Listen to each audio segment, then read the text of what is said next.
je suis votre frère. Je voulais partager avec vous la cérémonie d'hier à 2 ou 3 minutes. Retenez bien et suivez-moi. La cérémonie d'hier, le Génocos, c'est une cérémonie d'éveil de conscience de tous les peuples congolais et plus particulièrement nous la jeunesse. Vous étiez hier là, à la mairie. Vous avez vu nos mamans, nos sœurs violentées, découpées et tuées pour les citer seuls. Mes chers frères, ce n'est pas l'effet de hasard si aujourd'hui nous nous retrouvons ici. Aujourd'hui, la jeunesse devient plutôt un instrument de manipulation contre la jeunesse elle-même. Suivez-moi bien.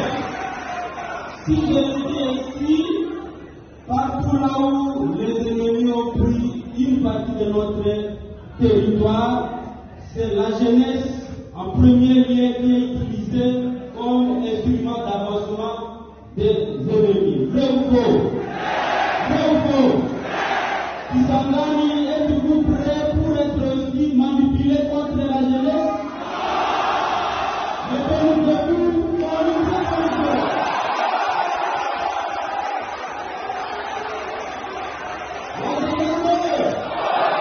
La jeunesse, avec beaucoup de ressources pour s'asseoir. Je vais vous dire ceci. Écoutez-moi bien. Écoutez-moi bien. Je remercie en passant le ministre de l'Église et notre porte-parole ainsi que la ministre en charge de la jeunesse pour cette rencontre. C'est très important. Nous l'avons nulle part évoqué, mais nous avons voulu commencer avec Kisangani. Kisangani a une histoire dans notre pays. Vrai ou faux? Vrai ou faux? Êtes-vous prêts pour recevoir ou accueillir les ennemis ici? Écoutez-moi. Suivez-moi bien. Suivez-moi bien. Le pays qui a subi et qui a connu, et là, je prends tout juste le propos de l'excellence Patrick, hier, le pays qui a connu, qui a subi le génocide, devrait être un modèle pour ne pas l'amener dans un autre pays africain. Mais aujourd'hui, ce même pays qui est en train de brandir les conséquences du génocide, est le même pays qui semble être maintenant instrument de génocide dans notre pays, en utilisant malheureusement la jeunesse qui n'a pas levé de conscience. Maintenant là, si ces gens-là continuent à avancer pour nous engager, nous faire tout ce que nous subissons, nous serons prêts avec la permission du gouvernement. Et je sais que vous serez aussi prêts pour quitter l'université et prendre les armes contre l'ennemi.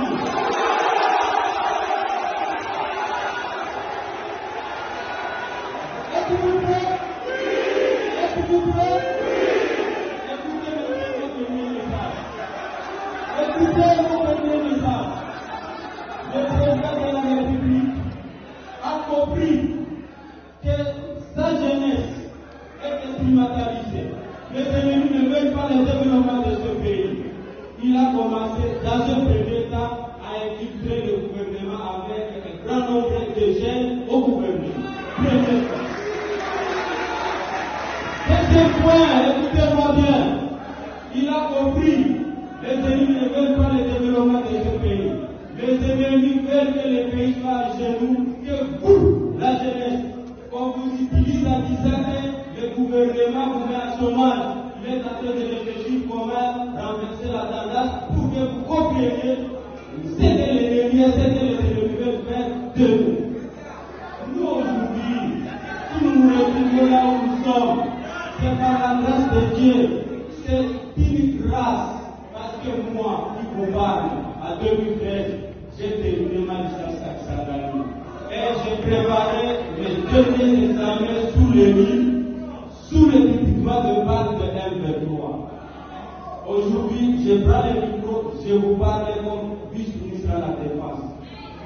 Ce n'est pas spécial, c'est une grâce. Ce n'est pas spécial, c'est une grâce. Ce n'est pas spécial aussi parce que l'homme qui est aujourd'hui ici, c'est sa vision pour la promotion de la jeunesse. Profitons-en. Si nous n'avons plus profité, ça sera pas perdu et nous serons ramassés comme on est en train de ramasser nos jeunes dans des camions pour tourner les canaux contre nous, la jeunesse, comme ça se passe à l'Est. C'est l'unique message que nous devons nous lever comme un seul homme contre